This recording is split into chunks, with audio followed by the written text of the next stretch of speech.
we're supposed to be doing an active shooter drill, which is where like they'll just, I guess out of nowhere, you know, they'll start firing shots, and then they're gonna have to follow the right protocol. So he wasn't sure if this was real or fake.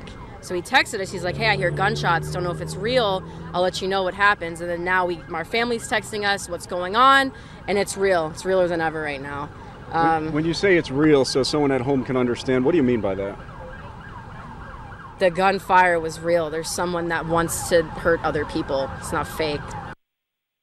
I mean, this is traumatic for, forget the parents, the kids. I can't even imagine when I finally see them again today, whatever time they let them out.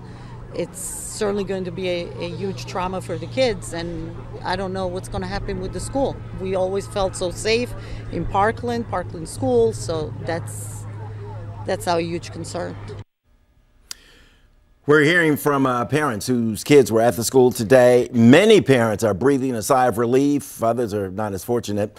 And chances are your children have been watching and hearing and communicating online about the massacre of innocent lives down in Florida, and you might be searching for words to share with them tonight. Dr. Nicole Cutts is a local psychologist.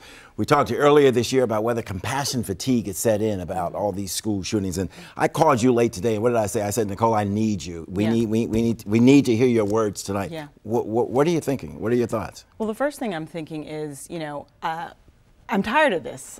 I'd rather not be talking about this. I think that it's sad. I think it's becoming too commonplace. It's really crazy. Right.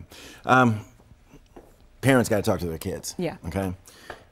Kids might be here in the Washington area, but they're seeing it, they're feeling it. These are young people our ages, Young people are not supposed to die like this long before the parents and grandparents. So what do you say to parents? How do you begin a conversation about this? Well, the first thing is that parents need to process this on their own. They don't want to have their first reactions to this in front of the children, okay?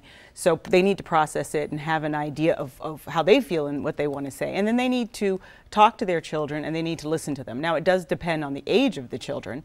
If they're very young, then they want to try to limit their exposure to the images on the news and to the news in general. But if they have been exposed to it, then they need to talk to them. They need to be attentive.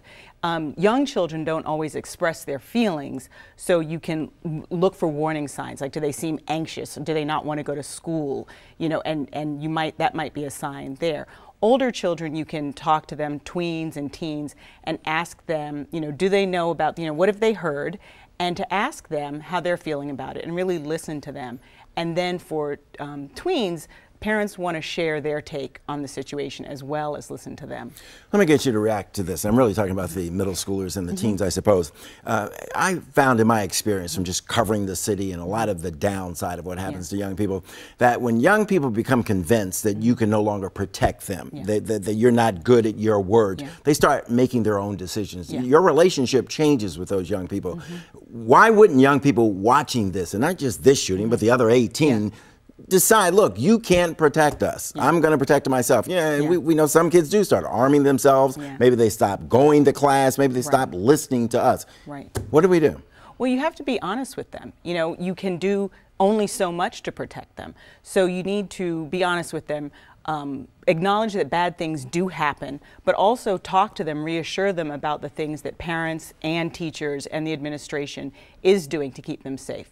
Talk to them about that. And for older kids, like when they're teens, ask them what is it that they think they can do as well, because children feel more of a sense of control and build their resilience when they think of actions that they can take, and not actions like including buying firearms, but actions like protesting, having firearms, finding out what are the school procedures. Right.